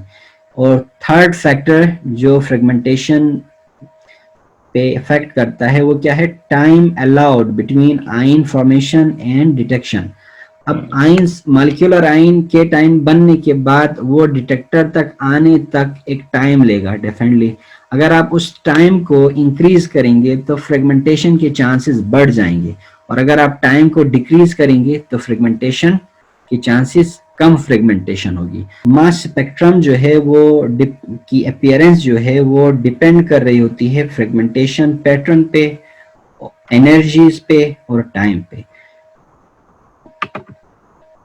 Fragmentation pattern, specified energies and time. तो इस तरह इन तीनों फैक्टर्स, ये तीनों फैक्टर्स जो हैं इन पे मास स्पेक्ट्रम इन तीनों पे डिपेंड कर रहा होता है मास स्पेक्ट्रम का appearance. If you want simple mass spectrum then you need to keep the energy lower, time shorter. अगर आपको कम्प्लेक्स स्पेक्ट्रम चाहिए, फ्रेगमेंटेशन ज़्यादा चाहिए, तो आप क्या करेंगे, एनर्जी को बढ़ाएंगे और टाइम को इंक्रीज करेंगे। तो इस तरह से जो मास स्पेक्ट्रम है वो सिंपल हो सकता है और कॉम्प्लिकेटेड भी हो सकता है, कम्प्लेक्स भी हो सकता है। तो ओवरऑल यहाँ से जो हमने सीखा वो ये कि कुछ की पॉइंट्स, वो की पॉइंट्स क्या हैं? Basically, the mass spectrometer can provide the molecular weight of a compound. हमने ये सीखा कि मास स्पेक्ट्रोमीटर से हमें molecular weight of A compound के बारे में इंफॉर्मेशन मिलती है।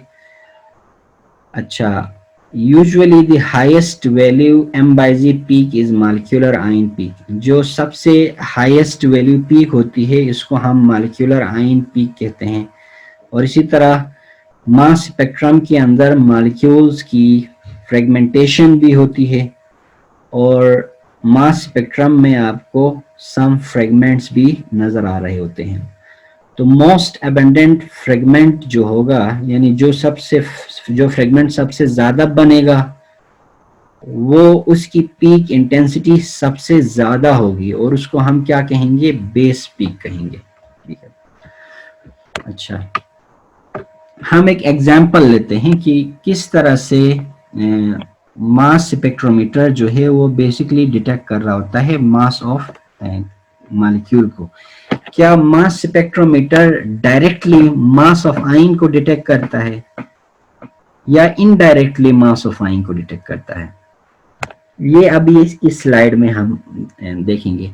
फॉर एग्जांपल हम एक सैंपल इंजेक्ट करते हैं मास स्पेक्ट्रोमीटर में, कोई भी सैंपल हो सकता है। फॉर एग्जांपल इस केस में हमने प्रोपेन लिया हुआ है, प्रोपेन। इस प्रोपेन का मॉलिक्यूलर मास नॉर्मली, अब ये अननोन है, फॉर एग्जांपल ये अननोन समझे, इसको हमने अभी नोन बना दिया। फॉर एग्जांपल एक अननोन मटेरियल को हमने इंजेक्ट किया एक मास स्पेक्ट्रोमीटर में, तो इस पे सबसे पहले क्या होगी, इलेक्ट्रॉन बीम की बम्बार्डमेंट होगी। अब इस इलेक्ट्रॉन बीम बम्बार्डमेंट से रेडिकल केटाइन की फॉर्मेशन होगी। ठीक है, अब ये रेडिकल केटाइन जो है वो इलेक्ट्रिक और मैग्नेटिक फील्ड्स में से पास होगा।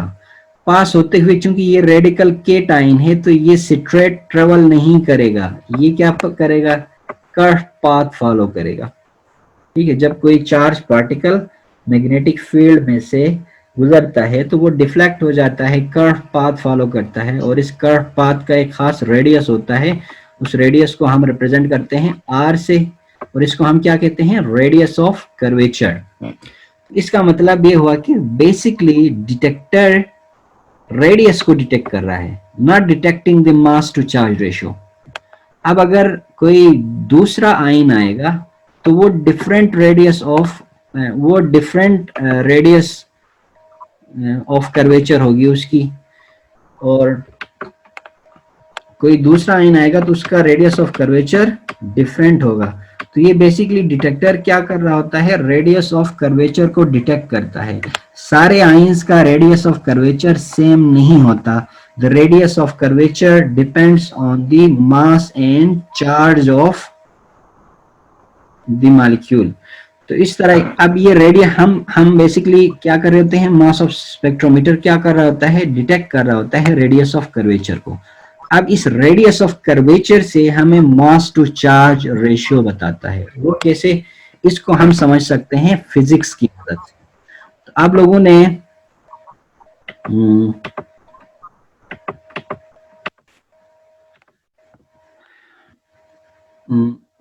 तो इस पे आप लोगों ने फोर्स पढ़ा होगा, मैग्नेटिक फोर्स। जब ये मैग्नेटिक सेक्टर में से गुजरेगा तो डेफिनेटली एक इलेक्ट्रिक एंड मैग्नेटिक फैक्टर्स में से गुजरेगा तो एक फोर्स इस पे इम्पोज होगी, दैट इज एफ एम। ठीक है, और फिर डेफिनेटली ये एक रेडियस ऑफ कर्वेचर को फॉलो कर रहा है, तो सेंट्रिपिटल फोर्स भी यहाँ पे इम्प्लीमेंट कर हो रही है इस पार्टिकल पे। तो इस चार्ज मटेरियल पे दो फोर्सेस एक्ट कर रही होती हैं, एक मैग्नेटिक फोर्स और दूसरा सेंट्रिपिटल फोर्स। अब इन दोनों इक्वेशंस को एक्सपेंड करें, एफ एम इसको खोलें तो ये किसके बराबर होती है, क्यू वी बी पे। यहाँ पे क्यू क्या है, charge on the molecule, V क्या है, velocity of the molecule, B क्या है, B is the magnetic field strength, magnetic field strength B है। तो ये F M is equal to Q V B है, तो हमने एफ एम की जगह क्या रखी, Q V B. Second option equation को खोलें, सेंट्रिपिटल फोर्स। आप फर्स्ट ईयर की फिजिक्स में देखें तो सेंट्रिपिटल की फोर्स की इक्वेशन आपको मिलेगी, वो क्या है, M V square upon R, M V square upon R. अब ये दोनों फोर्सेस इक्वल हैं, यहाँ पे ये दोनों फोर्सेस बैलेंस्ड है ना, जो इस चार्ज पार्टिकल पे असरअंदाज होते हैं। तो इस तरह अगर आप यहाँ से दोनों साइड से वेलोसिटी को कैंसिल करें, यहाँ से हम v को कैंसिल करेंगे तो यहाँ से v के ऊपर स्क्वायर कट जाएगा। अब इक्वेशन सिंपल बनी, ये क्या बना, Q B M V upon R. अब यहाँ से इक्वेशन को रीअरेंज करें, यहाँ से r फाइंड करना हो तो आप क्या करेंगे, r को यहाँ शिफ्ट करेंगे तो M V upon Q B हो जाएगा। अब इस तरह r का रिलेशन आ गया मास टू चार्ज रेशो के साथ। हमने यहाँ क्या कहा था कि यहाँ पे ये डिटेक्टर रेडियस ऑफ कर्वेचर को डिटेक्ट कर रहा है, तो ये रेडियस ऑफ कर्वेचर r है, ये किसके बराबर हुआ, according to equation M V upon Q B. यहाँ पे m क्या है, मास ऑफ द आयन, क्यों क्या है, चार्ज ऑन द आयन। तो यहाँ पे m अपॉन क्यों आ गया ये, तो आप r डिटेक्ट करेंगे तो ये मास टू चार्ज रेशो आ जाएगा। डेफिनेटली आप वेलोसिटी को कांस्टेंट रखें, ठीक है, यानी जो strength of electric acceleration plate है उसको कांस्टेंट रखें और मैग्नेटिक फील्ड को कांस्टेंट रखें, तो रेडियस किसके बराबर होगा, डिपेंड करेगा रेडियस जो m बाई जी किस पे, m बाई क्यों जो है वो किस पे डिपेंड करेगी, r पे, radius of curvature. It means कि radius of curvature indirectly gives the information about mass to charge ratio। तो इस तरह यहाँ पे हम प्लॉट लेते हैं relative abundance versus mass to charge ratio.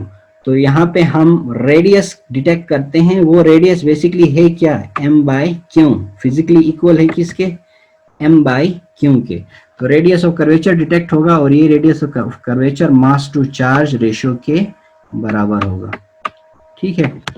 अच्छा, तो इस तरह अब अगर यहाँ पे एक आयन है, एक आयन डिटेक्ट होगा तो इसकी इंटेंसिटी तो वीक आएगी, दूसरा आयन आएगा सेम रेडियस ऑफ कर्वेचर के साथ, वो डिटेक्ट होगा तो इसकी इंटेंसिटी और बढ़ जाएगी, तीसरा आयन आएगा तो इसकी इंटेंसिटी और बढ़ जाएगी, चौथा आयन, इस तरह जितने आयन्स एक ही रेडियस ऑफ कर्वेचर के साथ आएंगे डेफिनेटली वो सेम आयन्स होंगे, मॉलिक्यूलर आयन्स या फ्रेगमेंट आयन्स, तो उनकी जितने ज्यादा आएंगे उनकी इंटेंसिटी बढ़ती जाएगी। तो इस इंटेंसिटी को हम क्या कहते हैं, रिलेटिव अबेंडेंस कहते हैं, ठीक है। तो मास स्पेक्ट्रोमीटर में हम प्लॉट करते हैं mass relative abundance versus mass to charge ratio. तो इस तरह फॉर एग्जांपल हमारे पास ये प्रोपेन था, प्रोपेन जब डिटेक्टर पे आया मास, तो इसका जो मास टू चार्ज रेशो काउंट हुआ वो किस पे हुआ, 44 पे। तो ये 44 बेसिकली क्या है, मॉलिक्यूलर मास ऑफ प्रोपेन है, ठीक है। अच्छा, अब यहाँ पे सवाल है कि मॉलिक्यूलर आयन कब बनेगा और फ्रेगमेंट कब बनेगा, ये एक सवाल है। अच्छा, तो बेसिकली अगर हम देखें तो यहाँ पे कार्बन हाइड्रोजन बॉन्ड, एक बॉन्ड को खोल के देखते हैं तो कुछ इलेक्ट्रॉन्स दो एटम्स के बीच में बाउंड है, ठीक है, इनको हम बॉन्डिंग इलेक्ट्रॉन कहेंगे यहाँ पे, फॉर इंस्टेंस बॉन्डिंग इलेक्ट्रॉन। और कुछ इलेक्ट्रॉन्स अराउंड दी एटम्स हैं, जैसे कार्बन के इतराफ में ये बहुत सारे इलेक्ट्रॉन्स मौजूद हैं, यहाँ पे भी एक है फॉर एग्जांपल न्यूट्रल। अच्छा, अब अगर हम एनर्जी को इम्पार्ट करेंगे तो ये इन इलेक्ट्रॉन्स को हम कोर इलेक्ट्रॉन्स कहेंगे, ठीक है, कोर इलेक्ट्रॉन्स कहेंगे चलो फॉर इंस्टेंस, या इनको आप वैलेंस इलेक्ट्रॉन, यहाँ पे हम बॉन्ड और कोर में दो क्लासेस में डिवाइड करते हैं, बॉन्डिंग इलेक्ट्रॉन्स और कोर इलेक्ट्रॉन्स। अब ये कोर इलेक्ट्रॉन्स की, अगर कोई कोर इलेक्ट्रॉन यहाँ से निकलेगा, लाइक कार्बन से कोर इलेक्ट्रॉन निकला है, तो ये यहाँ पे बम्बार्डमेंट से कोर इलेक्ट्रॉन निकलेगा तो ये मॉलिक्यूलर केटाइन बनेगा, मॉलिक्यूलर रेडिकल केटाइन बनेगा। और अगर यहाँ से कोई बॉन्ड इलेक्ट्रॉन निकले तो ये फ्रेगमेंट में टूट जाएगा। तो बॉन्डिंग इलेक्ट्रॉन अगर निकल जाता है इलेक्ट्रॉन्स की बम्बार्डमेंट से तो फ्रेगमेंटेशन होती है, और अगर कोई कोर इलेक्ट्रॉन निकल जाता है तो मॉलिक्यूलर आयन पीक बन जाता है, ठीक है। तो इस तरह फ्रेगमेंट आयन पीक्स भी बन सकते हैं और मॉलिक्यूलर आयन पीक भी बन सकता है। कोर इलेक्ट्रॉन निकलने की पॉसिबिलिटी ज्यादा है या बॉन्डिंग इलेक्ट्रॉन निकलने की ज्यादा होगी सर? ये डिपेंड करता है एनर्जी जो आपने सप्लाई की हुई है। अगर आप कम एनर्जी सप्लाई करेंगे तो डेफिनेटली फ्रेगमेंटेशन कम होगी, कोर इलेक्ट्रॉन के निकलने के चांसेस ज़्यादा होंगे। और अगर आपने ज़्यादा एनर्जी सप्लाई की हुई है तो वो फिर बॉन्डिंग इलेक्ट्रॉन्स को भी इजेक्ट कराएगा और बॉन्ड टूट जाएगा। बॉन्डिंग इलेक्ट्रॉन स्ट्रॉन्ग है या कोर इलेक्ट्रॉन, इस केस में एक कोर इलेक्ट्रॉन का कॉन्सेप्ट वो इनर इलेक्ट्रॉन्स के टर्म में आता है, आप उसको माइंड में ना रखें। कोर इलेक्ट्रॉन्स यहाँ पे हमने दो क्लासेस में डिवाइड किया, कोर इलेक्ट्रॉन्स जो दो एटम्स के बीच शेयर हैं, और सॉरी बॉन्डिंग इलेक्ट्रॉन्स जो दो एटम्स के बीच शेयर हैं, और कोर इलेक्ट्रॉन्स जो फ्री एटम के, जो एटम के सराउंडिंग में या वैलेंस शेल में मौजूद हैं, इनको हम कोर इलेक्ट्रॉन कह रहे हैं, ठीक है। तो जो इलेक्ट्रॉन बॉन्डिंग में हैं वो ज़्यादा स्टेबल होते हैं, तो उनको रिमूव करने के लिए डेफिनेटली हमें ज़्यादा एनर्जी चाहिए। तो इसी वजह से जब आप एनर्जी ज़्यादा इम्पार्ट करेंगे तो फ्रेगमेंटेशन होती है, बॉन्डिंग इलेक्ट्रॉन निकल जाते हैं। अदरवाइज कम एनर्जी आप अप्लाई करते हैं तो कोर इलेक्ट्रॉन निकल जाएंगे और मॉलिक्यूलर आयन पीक बन जाएगा। प्रोपेन की फ्रेगमेंटेशन कैसे पॉसिबल है? नंबर वन ये कि यहाँ पे कार्बन हाइड्रोजन बॉन्ड है, कार्बन कार्बन बॉन्ड भी है, ठीक है। तो अगर जब आप एनर्जी इम्पार्ट करते हैं, एनर्जी सप्लाई करेंगे यहाँ पे फॉर एग्जांपल, तो ये बॉन्डिंग इलेक्ट्रॉन टूटेगा, बॉन्डिंग इलेक्ट्रॉन निकलेगा, तो ये हाइड्रोजन अलग होगा और प्रोपेन का केटाइन बनेगा। तो इस तरह यहाँ पे आपको नजर आ रहा होगा एक फ्रेगमेंट आयन बना, प्रोपेन केटाइन, यहाँ से हाइड्रोजन निकला है तो ये 44 से -1 हुआ, एक हाइड्रोजन निकला। अब ये जो हाइड्रोजन है, अब यहाँ पे दो टाइप्स के फ्रेगमेंट्स बने ना, एक रेडिकल या न्यूट्रल फ्रेगमेंट बना और दूसरा केटाइन बना। अब जब ये रेडिकल या न्यूट्रल फ्रेगमेंट मैग्नेटिक सेक्टर में से गुजरेगा तो ये कर्व पाथ को फॉलो नहीं करेगा, ये डिटेक्टर तक नहीं पहुंचेगा, बल्कि ये सीधे जाके आगे इजेक्ट हो जाएगा, ठीक है। जबकि जो केटाइन बना है, केटाइन रेडिकल केटाइन बना है, वो मैग्नेटिक सेक्टर से गुजरते हुए वो रेडियस ऑफ कर्वेचर को फॉलो करेगा, एक खास रेडियस ऑफ कर्वेचर के साथ कर्व पाथ को फॉलो करते हुए डिटेक्टर तक पहुंचेगा।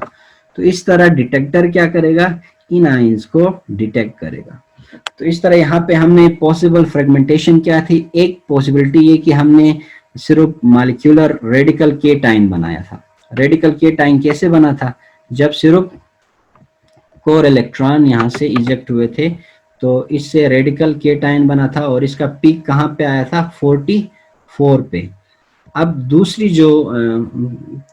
दूसरी पॉसिबिलिटीज क्या हैं कि ये फ्रेगमेंट आयंस भी बन जाएं। फ्रेगमेंट आयंस कैसे बन सकते हैं, यहाँ पे इलेक्ट्रॉन बीम की बम्बार्डमेंट, इलेक्ट्रॉन बीम यहाँ पे आए, इस बॉन्डिंग इलेक्ट्रॉन को रिमूव करे और ये एक केटाइन फ्रेगमेंट केटाइन बने। इसका मोलर मास कहाँ पे डिटेक्ट होगा? 43 पे। इसी तरह इस कार्बन कार्बन बॉन्ड को भी तोड़ सकता है। तो इस केस में दो टाइप्स के फ्रेगमेंट केटाइंस बन सकते हैं। एक fragment cation with CH3 plus ion भी बन सकता है और दूसरा न्यूट्रल बन सकता है, या फिर ये जो CH3CH है ये केटाइन बन सकता है और ये CH3 न्यूट्रल फ्रेगमेंट या रेडिकल फ्रेगमेंट बन सकता है। तो इस तरह जो डिटेक्ट होंगे डेफिनेटली वो केटाइंस ही डिटेक्ट होंगे, न्यूट्रल और फ्रेगमेंट्स डिटेक्ट नहीं होती।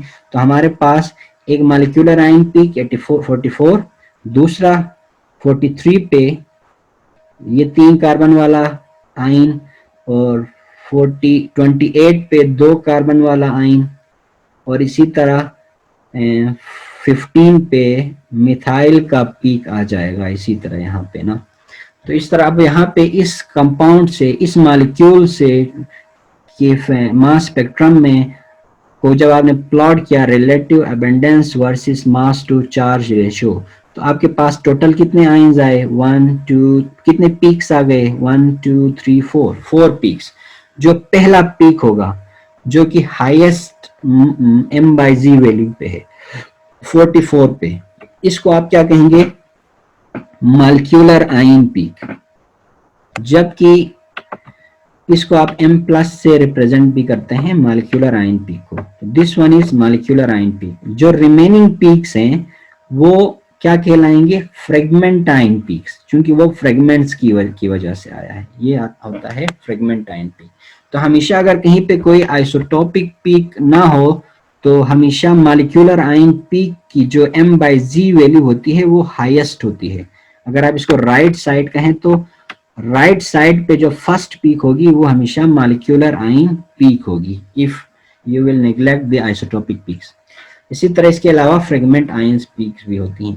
तो इसमें से कुछ की इंटेंसिटी ज्यादा है, कुछ की कम है। किसकी इंटेंसिटी ज्यादा होगी?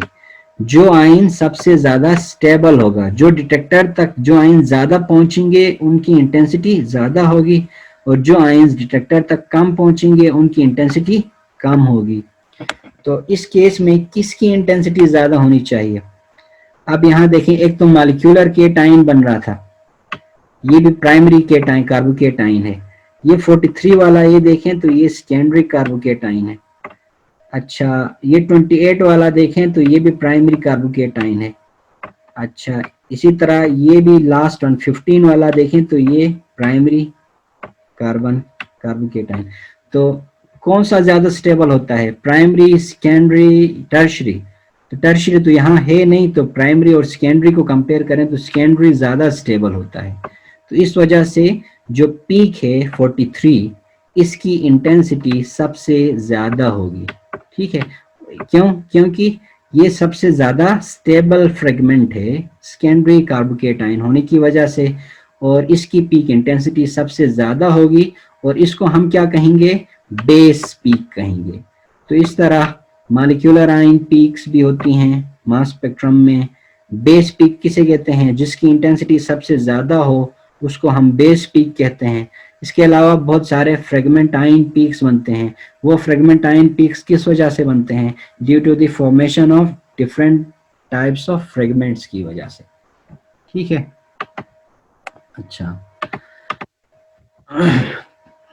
तो इस तरह मॉलिक्यूलर आयंस और मास फ्रेगमेंट आयंस का एक स्पेक्ट्रम आता है जिसको हम क्या कहते हैं? मास स्पेक्ट्रम कहते हैं। और ये मास स्पेक्ट्रम अगर हम ग्राफिकली रिप्रेजेंट करना चाहें तो एक प्लॉट होती है relative abundance versus mass to charge ratio का। तो मास स्पेक्ट्रम क्या है?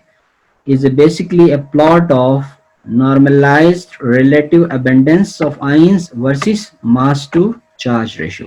इस प्लॉट को हम क्या कहते हैं? मास स्पेक्ट्रम कहते हैं। अच्छा, मास स्पेक्ट्रम को हम दो फॉर्म्स में एक्सप्रेस कर सकते हैं, in the form of bar graph या फिर in the form of table. Tabular form में भी एक्सप्रेस कर सकते हैं मास स्पेक्ट्रम को, और बार ग्राफ में भी एक्सप्रेस कर सकते हैं। बार ग्राफ कौन सा हुआ, जहां पे आपने प्लॉट बनाया हुआ है, हर आइन के लिए आपने एक एक बार बनाया हुआ है इस तरह से। ये relative abundance versus mass to charge ratio हुआ। और टेबुलेटेड फॉर्म क्या हुआ, टेबुलेटेड फॉर्म में एक टेबल बनाएं, यहाँ पे रिलेटिव अबेंडेंस लिखें और फिर यहाँ पे total m by z value लिखें। तो इस तरह से आप टेबल की फॉर्म में भी एक्सप्रेस कर सकते हैं, बार ग्राफ के फॉर्म में भी एक्सप्रेस कर सकते हैं। इसमें हमने बेस पीक पढ़ा। ये बेस पीक क्या होता है, मास स्पेक्ट्रम में जो सबसे ज्यादा स्टेबल फ्रेगमेंट है वो उसकी इंटेंसिटी रिलेटिव अबेंडेंस सबसे ज्यादा होती है और सबसे टालेस्ट पीक आता है इसका। तो मास स्पेक्ट्रम में जो सबसे टालेस्ट पीक होता है इसको हम क्या कहते हैं, base peak. Molecular ion peak ये क्या होता है, मास स्पेक्ट्रम में जो सबसे राइट साइड पे पीक होगा, यानी highest m by z value पे, इग्नोरिंग दी हेवी आइसोटॉप्स को इग्नोर करें, तो जो highest m by z value पे जो पीक होगा इसको हम मॉलिक्यूलर आयन पीक कहेंगे। ठीक है, और इसी तरह तो इस तरह मास स्पेक्ट्रम में आपको molecular ion peak, base peak और फिर फ्रेगमेंट आयन पीक्स आपको नजर आ रही होती हैं। अच्छा, अब मास स्पेक्ट्रम को प्रेजेंट कैसे किया जाता है, तो मास स्पेक्ट्रम जो है इसमें हम बेसिकली डेटा को प्रेजेंट कर रहे होते हैं। किस तरह का data, relative abundance versus mass to charge ratio. In most cases, when a molecule loses a valence electron, bonds are broken or the ions formed quickly fragment to lower energy ions. जब आप molecular ions जो है वो अपने electrons को loose करता है तो ये ब्रेक हो जाता है इनटू फ्रेगमेंट आयंस में और इनकी वजह से फ्रेगमेंट आयंस बन जाती हैं, जस्ट लाइक दिस स्पेक्ट्रम। ठीक है, the masses of charged ions are recorded as fragment ion by spectrometer, neutral fragments are not recorded। ये बताया कि neutral fragments रिकॉर्ड नहीं होते लेकिन charged ions रिकॉर्ड होती हैं। जो molecular ion peak है उसका m प्लस पीक आएगा, बाकी जितनी भी पीक्स होंगी ये सारी क्या होंगी, फ्रेगमेंट आयन पीक्स होंगी।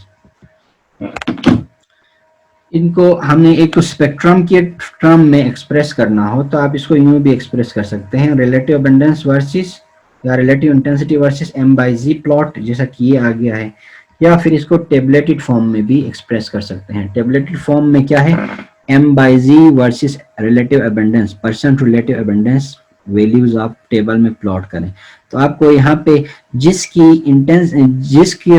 रिलेटिव अबंडेंस 100 मेंशन है, लाइक ये 1,3 डाइमिथाइल बेंजीन का टेबलेटेड स्पेक्ट्रम है, 191, इसका मतलब ये हुआ कि 91 पे 91 वाला जो पीक है, फ्रेगमेंट है, ये बेस पीक है, इसकी इंटेंसिटी सबसे ज्यादा है। अच्छा, जो दूसरी इंफॉर्मेशन यहाँ से ये कि हाईएस्ट पीक 107 पे है, तो इसका मतलब ये है कि 5.4 जो है 5.4 और 61.7 को कंपेयर करें तो 61.7 का की इंटेंसिटी ज्यादा है ना, तो 61.7 जो है वो मॉलिक्यूलर आयन पीक है, जबकि 107 पे जो 5.4 रिलेटिव अबंडेंस के साथ पीक आ रही है ये आइसोटोपिक पीक है। तो इस तरह आप टेबलेटेड फॉर्म में भी एक्सप्रेस कर सकते हैं as a mass to charge versus percent relative abundance. अच्छा, बाज मर्तबा आप इसको टोटल आयन काउंट की फॉर्म में भी एक्सप्रेस करते हैं, यानी mass to charge ratio versus TIC value. TIC क्या है, total ion count. For example यहाँ पे सबसे ज्यादा टीआईसी वैल्यू किसकी है, तो आपको यहाँ नजर आ रहा होगा 91 पीक की, m बाई जी 91 पे टोटल आयन काउंट कितना है, टीआईसी 34.8। तो इसका मतलब बेस पीक कौन सा होगा, जिसका टीआईसी वैल्यू सबसे ज्यादा हो वो बेस पीक होगा। तो 34.8 टीआईसी वैल्यू है 91 पीक की, तो 91 एम बाई जी पे आपका बेस पीक होगा। तो बाकी बेस पीक को आप परसेंट रिलेटिव अबेंडेंस में कन्वर्ट करना चाहें तो 100 वैल्यू असाइन करें और बाकियों को इसी के हिसाब से परसेंटेज में कन्वर्ट करें तो परसेंट रिलेटिव अबेंडेंस इसकी वैल्यूज आ जाएंगी। और सेम पीक, ये सेम ही वो डेटा टेबुलेटेड डेटा था। अब ये बार ग्राफ है 1,3 डाइमिथाइल बेंजीन का, वहां पे आपने एक्सप्रेस किया था in the form of table. अब यहाँ आप उसी को एक्सप्रेस कर रहे हैं in the form of plot.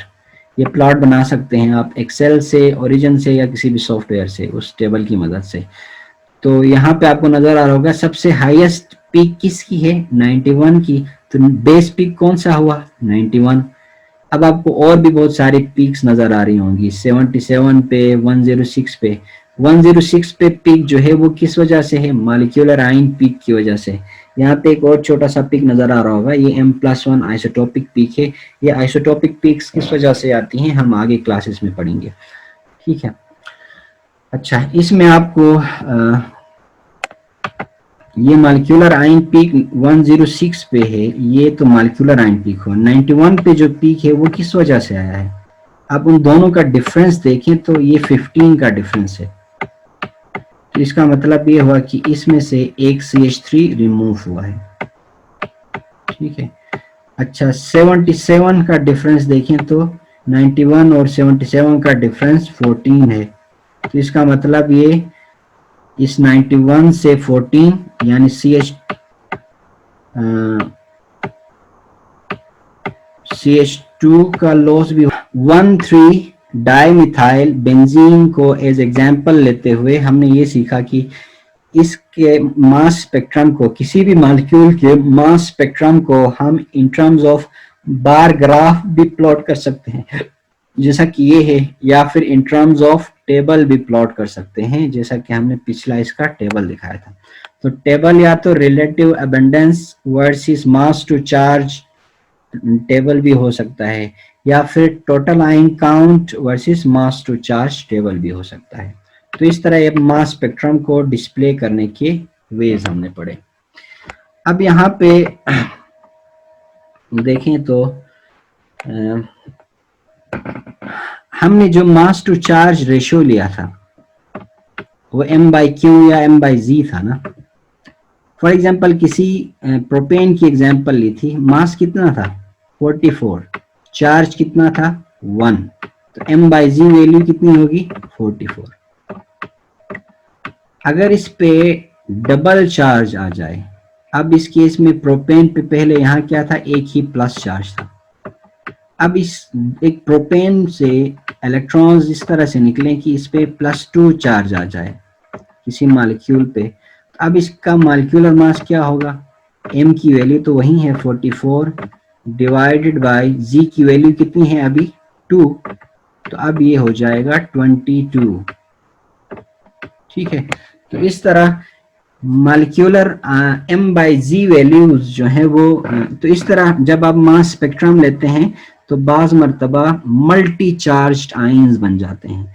तो मल्टी चार्ज्ड आयंस की वजह से मॉलिक्यूलर आयंस पीक्स भी बन सकती हैं। फॉर एग्जांपल अगर किसी मॉलिक्यूल पे चार्ज G+2 है तो m/z वैल्यू कहाँ पे आएगी, m/z value half of m/z पे आएगी।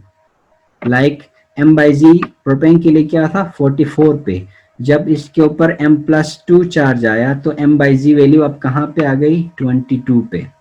और इसी तरह अगर किसी पे मॉलिक्यूलर आयन पीक 3, किसी पे चार्ज 3 हो, मॉलिक्यूलर आयन पे चार्ज 3 हो, तो m/z वैल्यू क्या होगी 1/3 टाइम्स होगी, यानी m/z को आप डिवाइड करेंगे 3 से, तो ये वैल्यू तकरीबन आएगी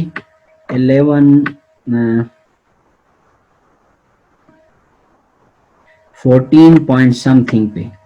तो इस तरह ये 3 टाइम्स कम m/z वैल्यू पे आएगी। तो इस तरह ये कहा कि generally ions are produced with single positive charge. normally तो single positive charge के साथ ही molecules produce होते हैं, तो इनका जो m by z वैल्यू होगा वो इक्वल होगा इनके मास के। लेकिन अगर आप मल्टी चार्ज आयंस अगर पैदा हुए हैं तो उस केस में इनका m by z वैल्यू इनके मास के इक्वल नहीं होगा, बल्कि क्या होगा, आयंस हैव 2, 3 और मोर चार्जेस, तो उस केस में z वैल्यू अगर चार्ज 2 हो तो m by z value half होगी, और मास जो होगा वो उसका m plus m divided by 2 होगा, मास डिवाइडेड बाई 2। अगर किसी पे चार्ज 3 है तो उसका मास जो होगा वो मास डिवाइडेड बाई 3 होगा। और इसी तरह अगर किसी मॉलिक्यूलर आयन पीक पे का चार्ज 4 है तो सेम इसी तरह मॉलिक्यूलर उसका जो पीक होगा m बाई जी वैल्यू वो molecular ion peak divided by 4 होगा। ठीक है, तो ये मल्टी चार्ज आयंस भी बन जाती हैं बाज मर्तबा, और इनका पीक जो है वो correctly does not display the molecular ion peak.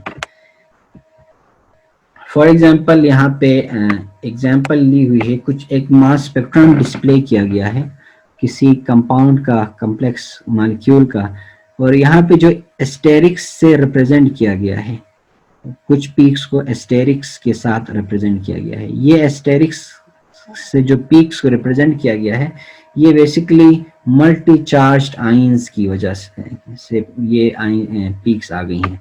Like proteins, तो ये बाज़ मरतबा ये बहुत ही यूजफुल है मल्टी चार्ज्ड आयंस का बनना। फॉर एग्जांपल अगर आप प्रोटीन्स और हेवी मॉलिक्यूल्स का मास मालूम करना चाहें तो उनका मास तो बहुत ही ज़्यादा होता है ना, तो उसके लिए आपको बहुत लंबा स्पेक्ट्रम चाहिए छोटे और बड़े मॉलिक्यूल्स को रिकॉर्ड करने के लिए। अगर आप सिर्फ इन सब पे चार्ज m+1 हो तो m बाई जी जो है वो स्पेक्ट्रम बहुत ही लेंथ स्पेक्ट्रम बनेगा। लेकिन अगर उनके ऊपर मल्टीपल चार्जेस हों तो अब उन चार्जेस की वजह से उनका स्पेक्ट्रम श्रिंक हो जाएगा, यानी सिंपल स्पेक्ट्रम के अंदर आप प्रोटीन्स और हेवी मॉलिक्यूल्स के मास के बारे में इंफॉर्मेशन गेन कर सकते हैं। तो ये एडवांटेजेस है फॉर हेवी मॉलिक्यूल्स कि आप सिंपल स्पेक्ट्रम ऑब्टेन कर सकते हैं if they are multi charged in the case of heavy molecules. तो इसी तरह फॉर एग्जांपल m+2 है। अच्छा, अब ये है जो मल्टी चार्ज्ड आयंस भी फर्दर फ्रेगमेंट हो सकते हैं और ये फ्रेगमेंट आयंस बना सकते हैं। They can be converted into 2 cations, a cation plus b+, या फिर ये भी हो सकता है कि फ्रेगमेंट मल्टी चार्ज्ड केटाइन बने और न्यूट्रल फ्रेगमेंट बने। तो ये न्यूट्रल वाले तो डिटेक्ट नहीं होंगे, लेकिन ये केटाइन सिंगल चार्ज और मल्टी चार्ज केटाइन जो हैं वो डिटेक्ट होंगे ऑन मास स्पेक्ट्रम। अच्छा, ये आपके लिए अभी एक क्लास एक्टिविटी है।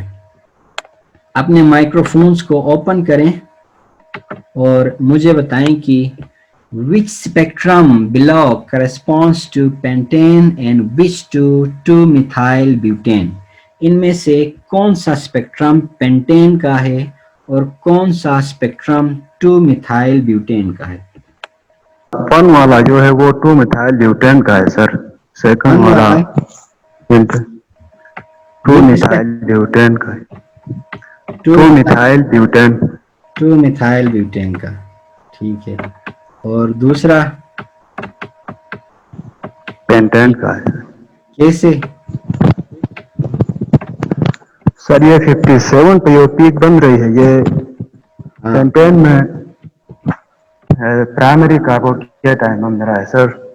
डिफरेंस यहाँ देखिए, बाकी जो 57 का पीक यहाँ है, एक 57 का पीक यहाँ है, तो इसकी इंटेंसिटी कम है, इसकी इंटेंसिटी ज्यादा है, तो यहाँ पे डिफरेंस नजर आ गया। आप इस पीक के बेस पे आप आइडेंटिफाई कर सकते हैं कि कौन सा किस कंपाउंड का है। ठीक है, पहले आप पेंटेन का स्ट्रक्चर बनाएं तो क्या बनेगा, CH3 CH2 CH2 CH2 और CH3, ये पेंटेन हुआ ना। अच्छा, 2-methyl butane का स्ट्रक्चर बनाएं, CH3 2 पे मिथाइल है, यहाँ पे CH3 लगाएं। अच्छा, फिर ब्यूटेन है तो 4 कार्बन चेन में पूरे करें, CH2 और CH3, ये हुआ 2 मिथाइल ब्यूटेन। समझ में आ गया? दोनों का जो मॉलिक्यूलर आयन पीक है, दोनों का मॉलिक्यूलर मास 72 है, ये भी 72 पे आएगा मॉलिक्यूलर आयन पीक, ये भी 72 पे आएगा। अब ये देखिए कि 57 वाला पीक किस पे आया है। 57 और 72 का डिफरेंस कितना है? 57 माइनस 72, ये है -15। ये जो डिफरेंस है वो बेसिकली -15 है, यहाँ भी -15 है। तो मैंने -15 मिथाइल CH3 का लॉस है। तो अब अगर यहाँ से लॉस करें तो ये पॉसिबिलिटी ये है कि इस कॉर्नर वाला CH3 निकले या इस कॉर्नर वाला CH3 निकले। दोनों केसेस में आपके पास प्राइमरी कार्बोकेटाइन बनेगा। 57 पीक इस वजह से आएगा, this one is primary carbocation. अब यहाँ पे ये निकल सकता है, प्राइमरी कार्बोकेटाइन भी बन सकता है। अब इसको यहाँ से तोड़ें, ये मिथाइल फ्रेगमेंट के तौर पे निकले और ये सेकेंडरी कार्बोकेटाइन बने। ठीक है, तो ये हुआ इस केस में सेकेंडरी कार्बोकेटाइन और ये हुआ प्राइमरी कार्बोकेटाइन यहाँ पे।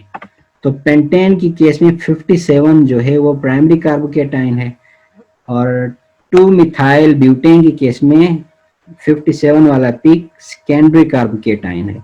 अब प्राइमरी और सेकेंडरी की जो स्टेबिलिटी है उसको कंपेयर करें तो सेकेंडरी कार्बोकेटाइन ज़्यादा स्टेबल होता है, तो इसका मतलब इसकी पीक इंटेंसिटी ज़्यादा होनी चाहिए। प्राइमरी वाला कम स्टेबल होता है तो इसकी पीक इंटेंसिटी कम होनी चाहिए। तो इन दोनों में देखिए कौन सा ज़्यादा, किसकी इंटेंसिटी ज़्यादा है? यहाँ पे 1 में इंटेंसिटी ज़्यादा है, 57 पे 2 में इंटेंसिटी कम है। तो इसका मतलब जो 2 मिथाइल ब्यूटेन है वो स्पेक्ट्रम 1 जो है 2 मिथाइल ब्यूटेन का है ड्यू टू सेकेंडरी कार्बोकेटाइन, और स्पेक्ट्रम 2 जो है वो पेंटेन का है ड्यू टू प्राइमरी कार्बोकेटाइन।